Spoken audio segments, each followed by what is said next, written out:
Welcome back to Wake Up Barstool. Okay, guys, it is time for Brandon Walker's top 5 college football. Now, what? I don't like you. No. Sorry, guys. We got Ross Dellenger.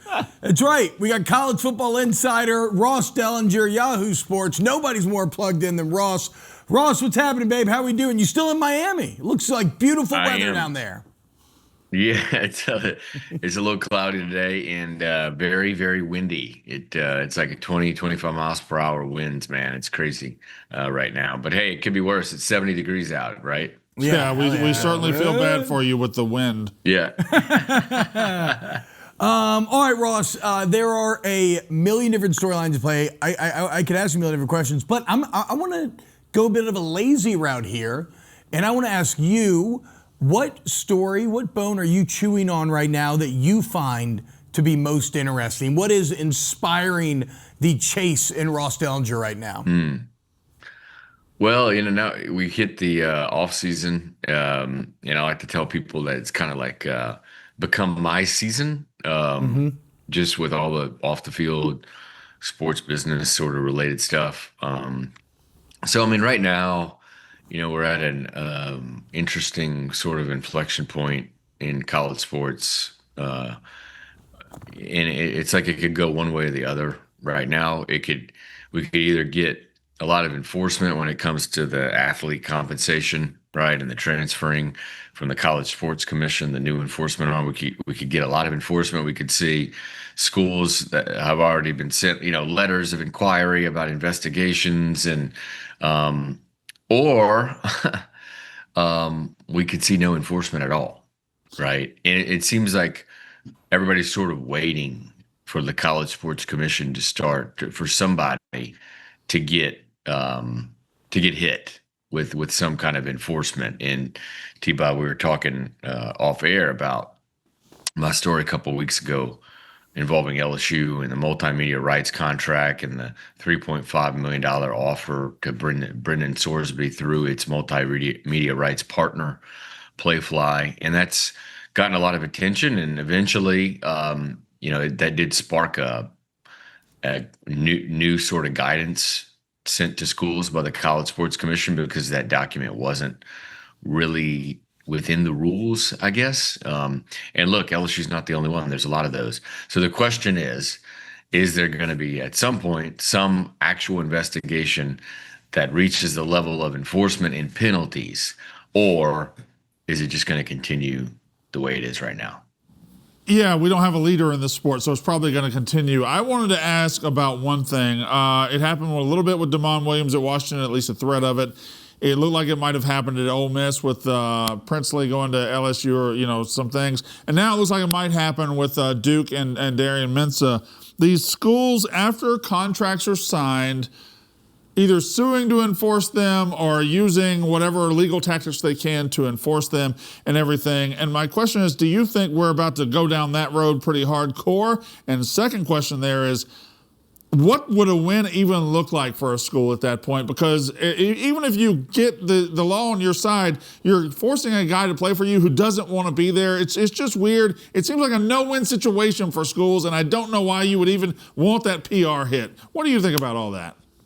Yeah, I think what's happening is schools, because of what I just talked about, the lack of national enforcement around these rules and penalties, schools are starting to sort of enforce themselves on an individual school basis. And part of the route to doing that is to sign players under legally sort of binding documents and enforce those documents. And that's what we're seeing. That's what we saw from the University of Washington, right? They were, Damon Williams was obviously courted by LSU. It's pretty widely known. And LSU is going to have to not only pay him, his salary, which would have been, I'm sure the offer was at least $5 million, since Damon was making $4 million right now, but they're going to have to buy him out. So they have to pay another $4 million, right? That's so much. And then that $4 million was going to have to be reduced next year from LSU's revenue share pool that it has to pay players.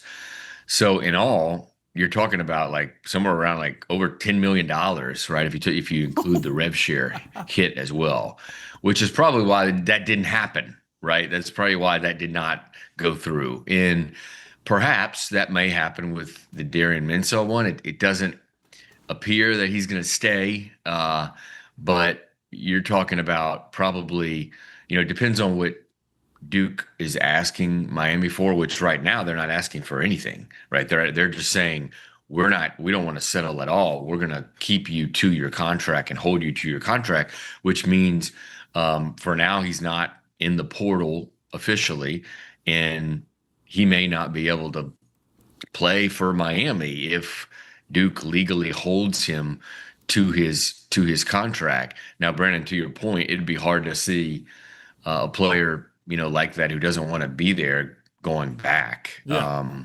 That would be difficult to see happen. We saw it with Damon. Yeah. I'm sure there's going to have to be some repairing relationships with the staff at Washington and his teammates and all that stuff. That's going to be, it's sort of like a fascinating new world. T-Bob asked about what I'm chasing or what's most interesting to me. It's all of this because it's all very new and historic in college football. Yeah, it's interesting. We talked to Brock Heward, who obviously is plugged in to all things Washington up there in the Pacific Northwest, and he referenced that exactly, that it's very awkward for Damon right now. That even though Jedd Fisch, you're always trying to take another job. So, like, you get the hell out of here. But, like the boosters, like leadership, his teammates, yeah, you got to kind of earn their trust again over time. You mentioned the enforcement committee, Ross. Do they have, very simple question, do they have any ability to enforce? Do they have any legal standing? Because every time right now the NCAA seems to get challenged in court, they fold. And they don't really have a leg to stand on. So, like, could the enforcement committee even enforce? Yeah, well, I mean, so as part of this lawsuit, right, the House settlement that ushered in the revenue share for players, for schools to directly pay players. As part of that, there's a new enforcement committee outside of the NCAA created called the College Sports Commission, and it was supposed to have, it is supposed to have a little more enforcement power. It has the sort of power of a federal injunction behind it. That's what the lawsuit, the settlement is. It's a federal injunction approved by a federal judge. But we're 6-7 months in, so it's still early. But obviously there's a lot of sort of tampering going on. Now, College Sports Commission folks say that tampering specifically, that rule violation is an NCAA rule. So there's like things that are still under the old NCAA, and there's things under the College Sports Commission's control. This is a disaster. Right? So tampering is supposed to be under NCAA, right? And all this other stuff of policing the cap and the revenue share in circumvention of the cap is supposed to be under the College Sports Commission. You can imagine you've got two entities sort of trying to work together, each sort of with enforcement power. It's like having two popes or two presidents, right? Probably not great.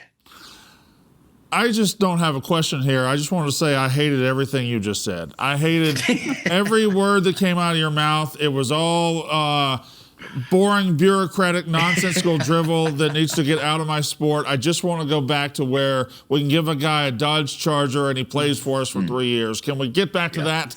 No, I mean, look, but now the player, no, I don't know. We just need. I want the Alabama parking lot looking like a Dodge dealership.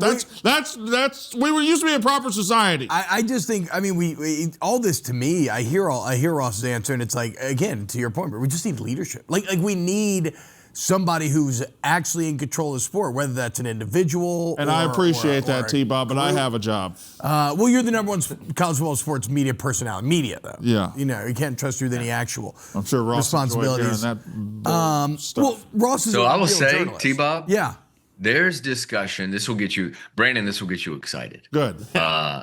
There is discussion in Congress with a lot of very important people to modify a piece of legislation for college sports that would include sort of oversight from one like commissioner type for each of the sports potentially. They would each have maybe sort of like one leader, one commissioner to make a lot of decisions. Now that commissioner or something would like report to a board, but there is a thought to weave into congressional legislation some kind of new oversight model where you would have something like a Roger Goodell NFL type model. And that is what I think a lot of people believe college sports needs, because right now, to your point, it's just fractured, right? Each conference commissioner basically is out for their own conference, right? Each athletic director or president is out for their own school. Everybody is thinking about their own self-interest, which we can all understand. Yeah, it's normal. But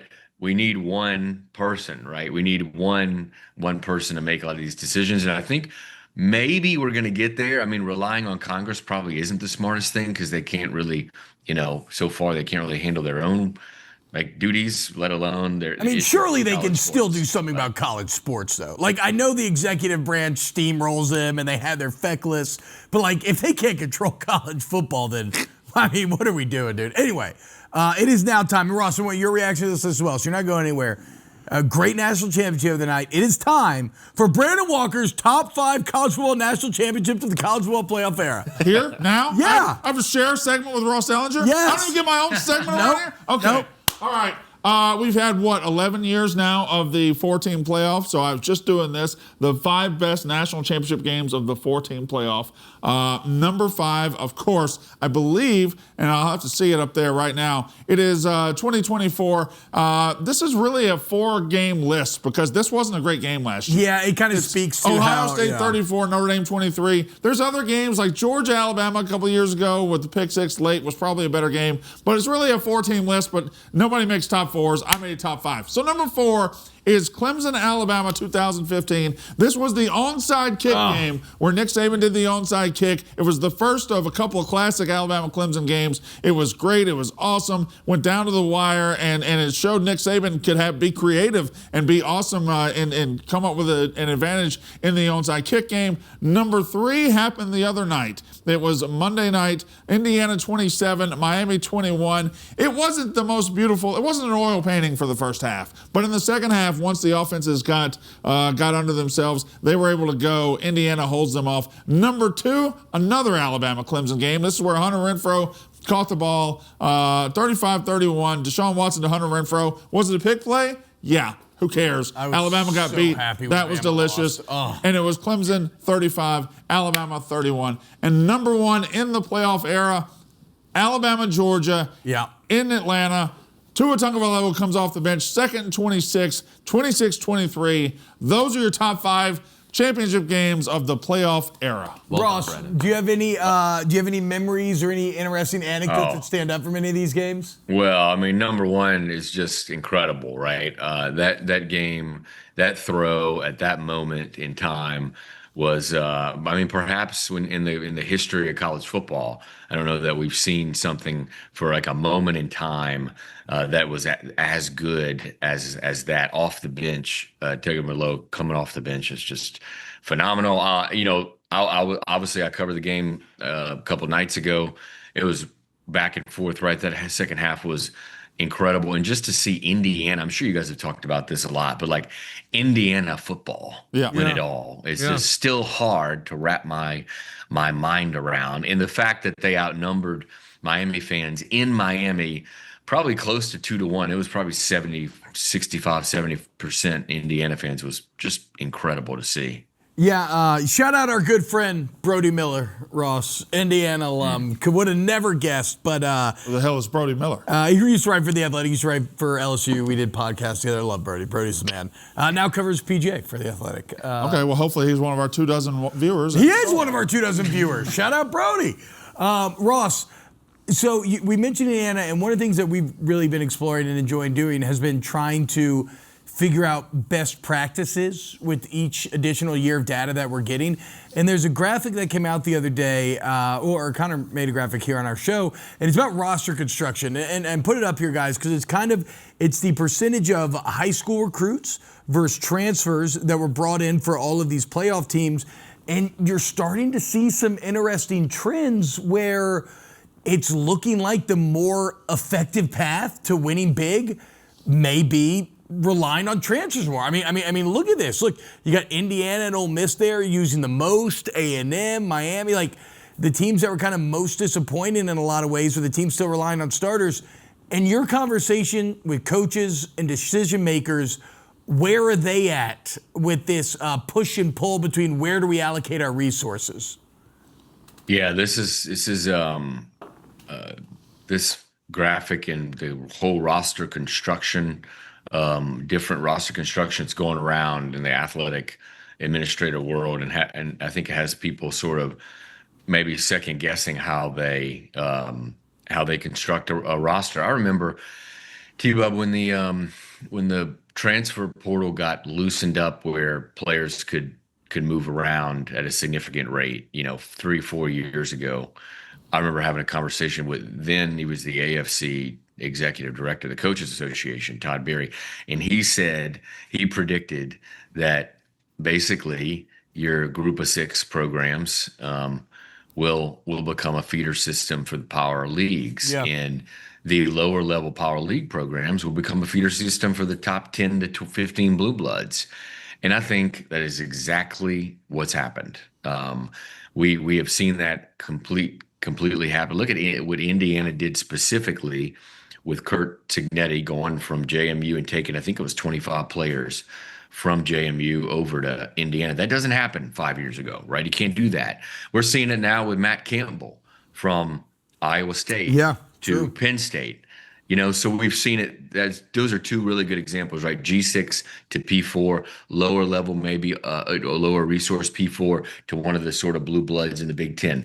Like, we're going to see that continuing to happen. And I think you're going to see that as Alabama. You had on the screen, Georgia is number 1, and there was Texas, Alabama, Ohio State's all those still schools up there. that often do high school recruiting and lean on high school recruiting. I think we're going to see them more and more get into the portal more and more and more and get older players, because I think most coaches would tell you that you older is better, right? You need to get older players. Yeah. Now, some of those schools I think will still recruit high schools to a degree as their foundation, but every year 12 to 15 to 20 plugging in here and there older players and seasoned players where they can, I think going to continue to happen. Now, the bad part of that is the high school recruiting, right? You're going to have high school players who used to sign with the blue blood types, right?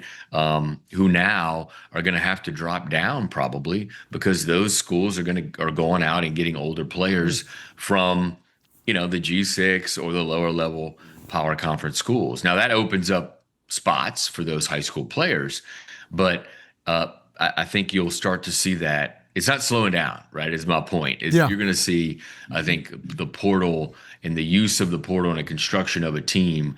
I don't think anybody's going to be where Georgia is ever right now, 90% high school, 95% high school. I think you're going to see most schools be in the 70% range, 60 to 70% range. Ross Dellenger, Yahoo Sports, college football insider, does incredible work, a true journalist through and through. Ross, thank you so much for waking up this morning. Enjoy Miami Beach. Yeah, take a couple days off, Ross. Yeah, hopefully the weather gets better. Enjoy your season, the offseason. Thanks, here, guys. Ross. Appreciate it. All right, take it easy, brother. Meanwhile, it's -6 degrees here. Exploding trees. Floating trees.